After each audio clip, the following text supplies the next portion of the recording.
श्री शिवाय नमस्तुभ्यं। बुधवार की प्रदोष कामना की पूर्ति करते हैं। बुधवार की प्रदोष पड़ती है तो शिव रजत भवन में निवास करते हैं। हो गया, वास्तु दोष हो गया, काल सर्प दोष हो गया, एक बीमार पड़ता एक ठीक होता, फिर बीमार पड़ता फिर ठीक होता, फिर बीमार पड़ता फिर ठीक होता। शिव महापुराण की कथा कह रही है, शंकर भगवान का चरित्र कह रहा है।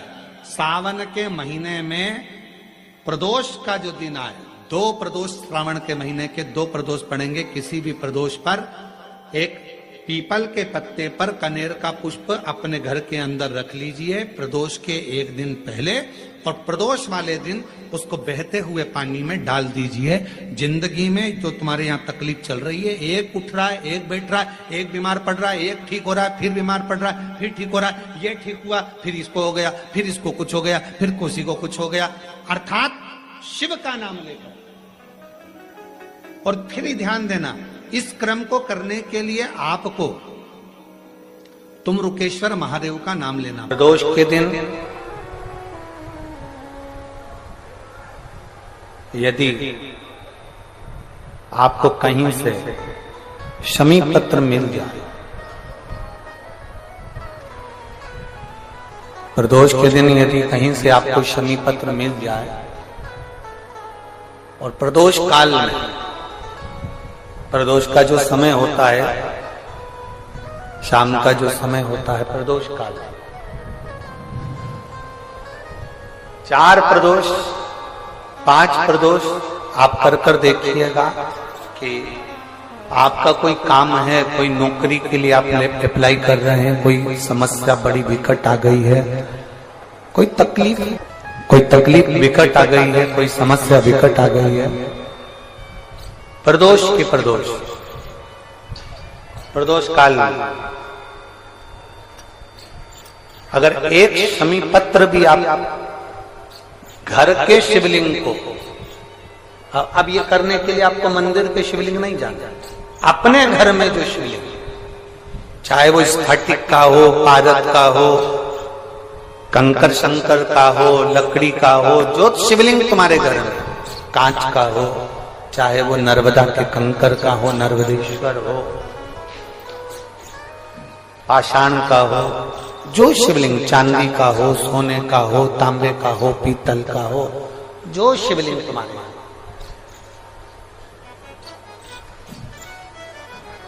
एक शमी पत्र यदि आप भगवान शंकर के शिवलिंग पर समर्पित कर रहे हो, और उस शमी पत्र को उठाकर रात्रि को 9:15 की जो एक मुहूर्त होता है, एक समय होता है, जिस समय पर हम अपने मन की बात भगवान शंकर को कहते हैं, पूर्व में भी इसका वर्णन हम कर चुके हैं कथाओं में। उस 9:15 पर वो शमी पत्र को उठाकर एक कागज में, एक कटोरी में उसको रखते हैं। 4 या 5 प्रदोष के उस शमी पत्र को अपने पास में रखिए, और जिस कार्य के लिए जा रहे हो उसको जेब में ऊपर के भाग में उसको रखकर लेकर जाइए। आपका वो कार्य सफल होकर ही रहेगा, वो रुक नहीं सकता। शमी पत्र में इतना बल होता है, प्रदोष का जो शमी पत्र होता है वो बड़ा बलवान होता है, बड़ा प्रदोष, शिवरात्रि, सोमवार की अष्टमी, प्रदोष भी हर महीने आती है, शिवरात्रि भी हर महीने आती है, सोमवार भी हर महीने 2, 3, 4, 5 पड़ी जाती है। सोमवार की अष्टमी जरूर साल भर में 4 या 5 आता है। सोमवार, प्रदोष, शिवरात्रि, सोमवार की अष्टमी, ये वो तिथियां हैं, ये वो वार हैं। अगर कोई भूल से भी शंकर भगवान के शिवलिंग का निर्माण करता है या अपने घर में रखे हुए शिवलिंग पर शमी पत्र को समर्पित कर देता है, तो जिंदगी में उसका बाल बांका हो ही नहीं सकता है।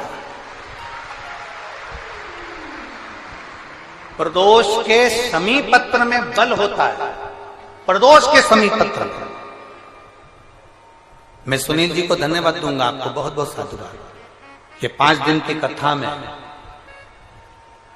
22 तारीख को प्रदोष पड़ रहा है और बाबा की कृपा है आप पर, जो ये प्रदोष के समय पर भी कथा चल रही है। कथा का समापन। श्री शिवाय नमस्तुभ्यम। हर हर महादेव। गुरुजी द्वारा बताए गए उपाय को विश्वास के साथ जरूर करें और कमेंट में श्री शिवाय नमस्तुभ्यम जरूर लिखें। Thanks for watching.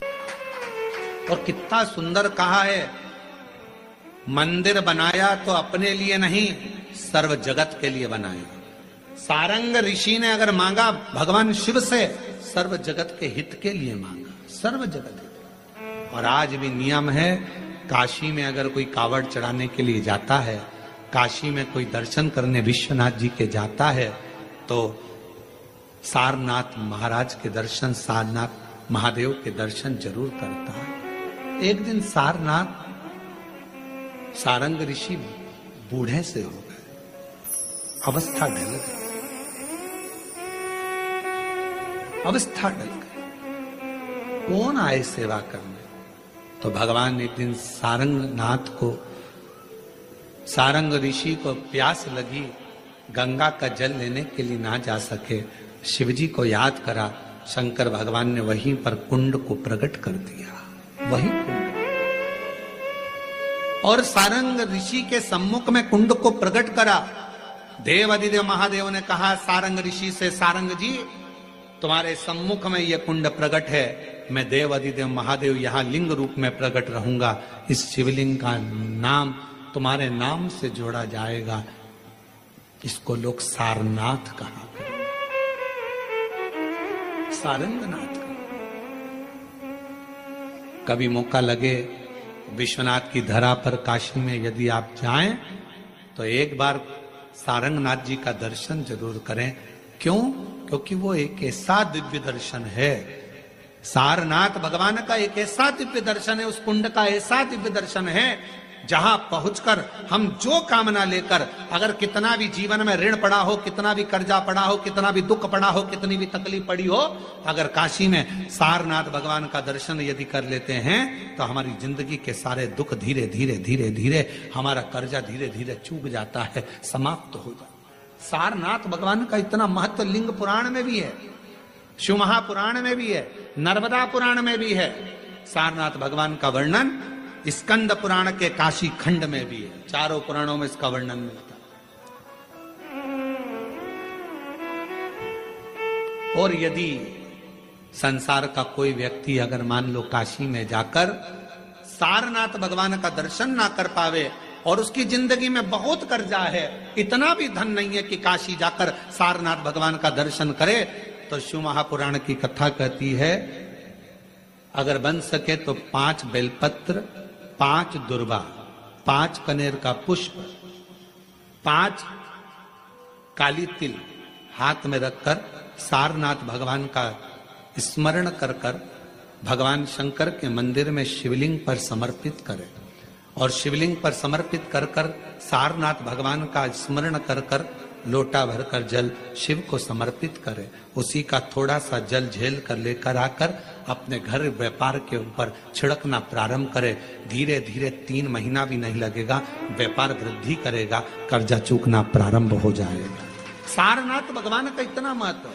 बोले सारनाथ महादेव की, शिव का इतना, उसको जाने, उसको पहचाने। अब प्रदोष पड़े, बन सके 1 बेलपत्र, बन सके 5 बेलपत्र, शमी पत्र, हरे मूंग, कलश के अंदर थोड़ा सा पानी लेकर 1 बेलपत्र, हरा मूंग, शमी पत्र डालकर और उसमें थोड़ा सा गुड़ डालकर भगवान शिव का स्मरण कर कर प्रदोष काल में, मान लो कोई काम आपका बहुत जरूरी है, बहुत दिनों से अब थक गए हैं, नहीं हो रहा, कर्जा बढ़ रहा है, धन नहीं आ रहा, व्यापार नहीं चढ़ रहा, या कोई समस्या बहुत प्रबल है, कोई एग्जाम में बैठ रहे हो नहीं हो रहा, परीक्षा भी दे दी है, रिजल्ट आने ही वाला है, तो भी प्रदोष काल में, प्रदोष के समय वो जल, मूंग, समीपत्र और बेलपत्र और गुड़ का शंकर के शिवलिंग को समर्पित करना प्रारंभ कर दो। 2 या 3 प्रदोष करोगे, बाबा आपकी मनोकामना शीघ्र पूर्ण कर देगा। 2 या 3 करो। कभी जीवन में आपको लग रहा हो कि मैंने 2-3 व्यापार करके देख लिए और घाटा ही घाटा हो रहा है, इसमें मुझे तरक्की नहीं मिल रही है, इसमें मुझे उन्नति नहीं मिल रही है, या कर्जा बढ़ रहा है, घट नहीं रहा और बहुत कर्जा बढ़ रहा है, तब एक प्रयोग जरूर करिएगा। प्रदोष के दिन एक धतूरा भगवान शंकर के शिवलिंग के ऊपर रख दीजिए।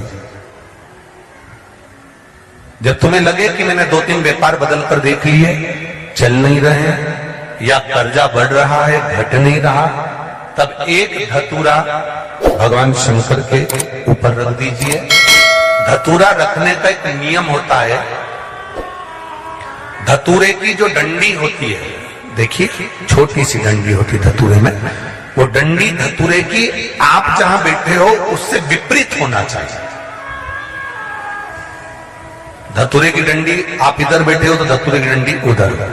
अपने को लग रहा है कि व्यापार मैंने बदल लिया, 2 बार 4 बार 6 बार व्यापार बदल के देख लिया और कर्जा बढ़ रहा है, पर व्यापार भी नहीं चल रहा।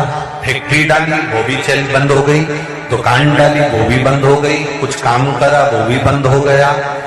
जहां संबंध के लिए जाते हैं संबंध नहीं होता है, बेटा बेटी बड़े हो गए उनका कहीं जम नहीं रहा, बहुत प्रयास करके देख लिया पर हो नहीं रहा। तो प्रदोष के दिन धतूरे को रखिए पर डंडी विपरीत दिशा की ओर हो और एक लोटा जल धीरे धीरे उसी धतूरे के ऊपर आप चढ़ाना प्रारंभ कर दीजिए जो शिवलिंग के ऊपर रखा हुआ।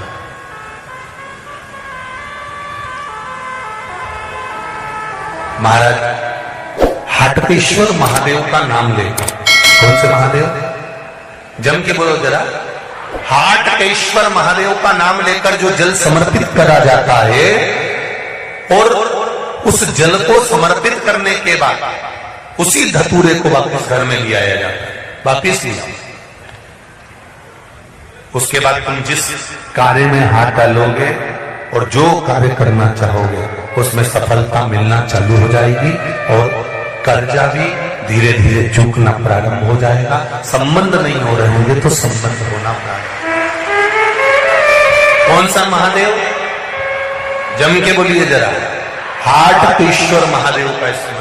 एक शमी पत्र, 5 बेलपत्र तांबे के लोटे में जल में डाल लीजिए, 7 दाने अक्षत के आखे अक्षत से डाल लीजिए और प्रदोष काल में, प्रदोष काल जो शाम का समय होता है, प्रदोष काल में भगवान शंकर के मंदिर जाकर पांव में चप्पल पहनकर ना जाइए, घर में घी का दिया लगाकर कलश लेकर शिव के मंदिर में चले जाइए। शिव मंदिर में दिया नहीं लगाना है, आपको केवल घर में दिया लगाकर जाना है और शंकर जी के मंदिर में वो ऐसा कैसा ही पानी पूरा उंडेल कर डालकर शिवलिंग पर आ जाइए। झोली पसार कर प्रणाम करिए, शंकर की देहली पर 2 मिनट बैठकर ओम नमः शिवाय का स्मरण कर लीजिए। कुछ देर शिव के मंदिर में प्रदोष काल में, प्रदोष के समय पर, प्रदोष के दिन बैठकर शिव नाम का जाप करें, जल का पात्र बाकी भूमि ले आए और बड़े प्रेम से अगले महीने फिर प्रदोष के दिन, फिर प्रदोष काल में शिव के द्वार जाए, फिर विनती करें, कहीं मत जाना, केवल शंकर के शरण में जाना, उससे कहना, उससे निवेदन करना। मुझे विश्वास है मेरे शंभु पर, स्कंद पुराण कहती है, शिव महापुराण कहती है, अगर आपने 2 या 3 या 4 प्रदोष ही कर लिए तो मेरा महाकाल बाबा आपकी झोली पर भर ही देगा। खुशी 2, 3, 4 10 बहुत। जब आपको लग रहा है कि मेरे बेटा बेटी, मेरे बेटा बहू या मेरे परिवार का सदस्य ठीक राह पर नहीं जा रहा, सही जगह पर नहीं जा रहा, तो पीपल के वृक्ष के नीचे, जिस पीपल के वृक्ष के नीचे कोई देवता का मंदिर ना हो या कोई स्थान ना हो या कोई मूर्त ना हो, आपको लग रहा है कि मेरे बच्चे भटक गए, मेरे बच्चों ने मार्ग भटक गए और सही मार्ग पर नहीं जा रहा, तब आप पीपल के वृक्ष के नीचे भगवान पिपलेश्वर महादेव के नाम से कौन से महादेव? जम के बोलो जरा। पिपलेश्वर महादेव के नाम से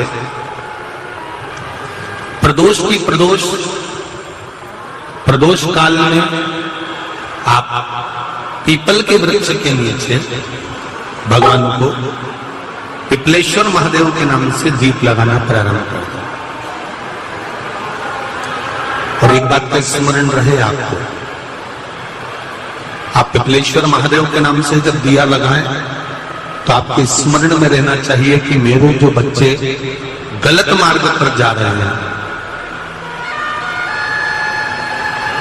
मेरे जो बच्चे परिवार के लोग गलत पथ पर जा रहे हैं, वो उनका मार्ग, हे पिपलेश्वर महादेव आप उनका मार्ग सुलभ करें और उसको सतमार्ग की ओर लेकर, हमारे बच्चे गलत मार्ग की ओर चले रहे हैं, उनका मार्ग सुधार दीजिए, मार्ग सवार दीजिए। हमारे यहाँ बहुत सुंदर कहा है शिव महापुराण में प्रदोष व्रत कथा के अंतर्गत, प्रदोष काल में किया गया पुण्य, दान, सत्कर्म, भजन, एक लोटा पानी का भी 7 भाग हमारे भाग्य में